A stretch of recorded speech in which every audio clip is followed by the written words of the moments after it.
wanted to do a little introduction on the Suit of Wands, and I'm reading here with the Rider-Waite deck. And here is the Ace of Wands. It is like a hand from God, and it's like a baton, it's like a wand. This to me is a flash of inspiration. This is when you just know something.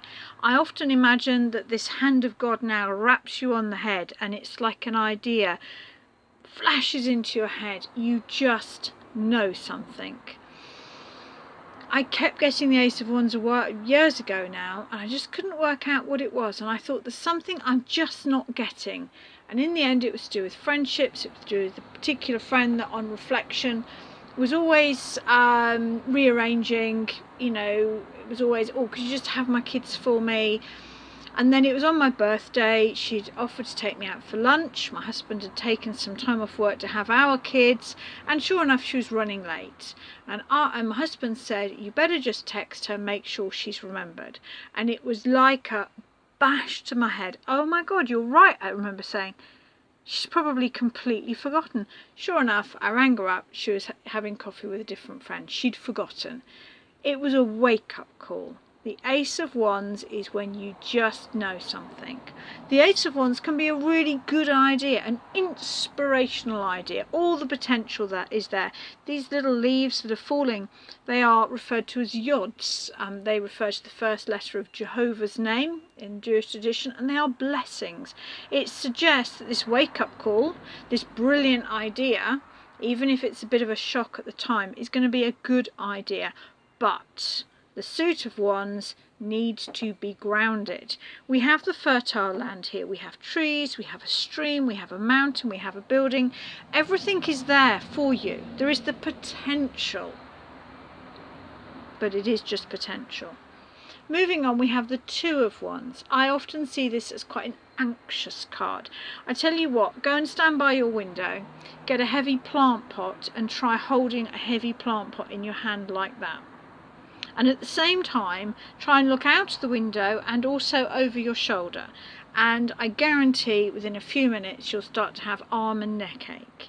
This guy's anxious. If I come in close, I said wands need to be grounded. See how one wand is held onto the wall, and the other wand is actually fixed to the wall here. He is standing behind the parapet. He has the world in his hands. We have the same beautiful landscape out here. There is potential. But this is someone who's thinking, I'd love to, but, I'd love to, but, I'd love to, but. And when you have a really good idea, when you have a potential idea, I tend to think you can see all the options running in front of you, and most people focus on what could go wrong. So this is having a brilliant idea, but not yet committing to make that first step. The anxiety that comes with not making that first step. And then we have the Three of Wands. Now, I think this is one of the luckiest cards in the deck. Firstly, look at the golden glow. I mean, it's beautiful. Now look at the wands. They are firmly placed on the ground. This is somebody, so if the wands can represent intuition, inspiration, this guy trusts his own intuition enough to have them behind him. He's resting his arm, he's comfortable in his own skin. And I like to think of every card as being a story. And my story here, which I know I've read about from other tarot authors as well, is that this is a merchant. And here on the sea are his ships. Are they going out? Are they coming back? We don't actually know. But this is someone who is calmly confident. He is calmly confident because he's made a good start. He's calmly confident because he knows his ships are well built. They have got good maps. They've got good sailors. He's done everything he can to build upon that first initial inspiration. So for me, this is the fruit of the Suit of Wands. It is knowing that you've acted on clear inspiration. Because if you have a really good inspired thought and you follow it through and you trust your intuition, but you act on it as well because these wands are grounded, then actually sooner or later you're bound to be successful because the starting point is right.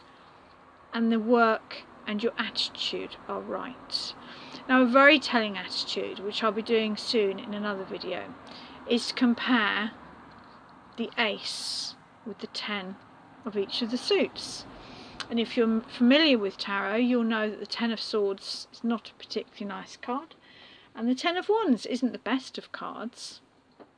One way to think about the 10 of Wands is that this is somebody who's got lots of ideas, hidden behind ideas. This is somebody whose head is so full of ideas that they can't notice how they're not grounded. Notice how he's using his ideas to stop him from looking at the world. This is someone who has got millions of brilliant ideas but will not act on any of them for fear of failure. For fear of facing the reality that, you know what, some of those won't work. So sometimes if you're getting the 10 of Wands an awful lot, the key idea is to write all of your inspirations down and start again and just pick one.